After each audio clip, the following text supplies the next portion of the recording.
കഴിഞ്ഞ 10 വർഷക്കാലമായിട്ട് നമ്മുടെ രാജ്യം ഭരിച്ചുകൊണ്ടിരിക്കുന്ന നരേന്ദ്രമോദി സർക്കാർ വളരെ വിപ്ലവകരമായിട്ടുള്ള ഒട്ടനവധി മാറ്റങ്ങൾ നമ്മുടെ രാജ്യത്ത് കൊണ്ടുവന്നിട്ടുണ്ട്. ഒട്ടനവധി ജനോപകാരപ്രദമായിട്ടുള്ള പദ്ധതികൾ പ്രഖ്യാപിച്ചിട്ടുണ്ട്. അതിൻ്റെയൊക്കെ ഭാഗമായി നമ്മുടെ ഈ കാസർഗോഡ് പാർലമെൻറ്റ് മണ്ഡലത്തിനും ഒട്ടനവധി പദ്ധതികളുടെ ആനുകൂല്യങ്ങൾ ലഭിച്ചിട്ടുണ്ട്.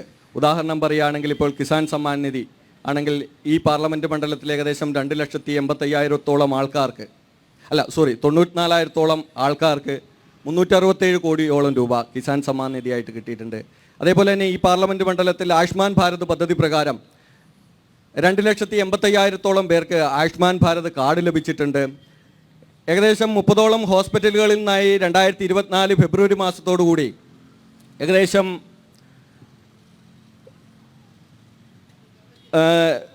നമ്മുടെ 30ഓളം ഹോസ്പിറ്റലുകളിലായിട്ട് നമ്മുടെ കാസർഗോഡ് പാർലമെൻറ്റ് മണ്ഡലത്തിലെ രോഗികൾക്ക് അതിൻ്റെ ആനുകൂല്യങ്ങൾ ലഭിച്ചിട്ടുണ്ട്.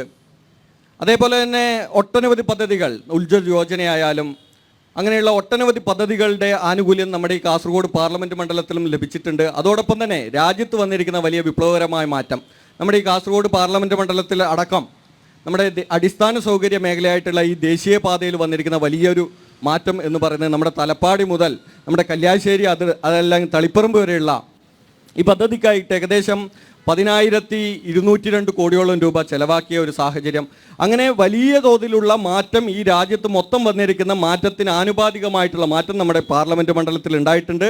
അതോടൊപ്പം തന്നെ കാലങ്ങളായിട്ട് ഈ പാർലമെൻറ്റിനെ പ്രതിനിധീകരിച്ചവർ, ഈ സംസ്ഥാനത്തെ ഭരിച്ചവർ അവഗണിച്ച ഈ കാസർഗോഡ് ജില്ലയിലെ ഒട്ടനവധി പ്രശ്നങ്ങളുണ്ട്. അത് ആരോഗ്യ മേഖലയിലും വിദ്യാഭ്യാസ മേഖലയിലേക്ക് ഒട്ടനവധി പ്രശ്നങ്ങളുണ്ട്.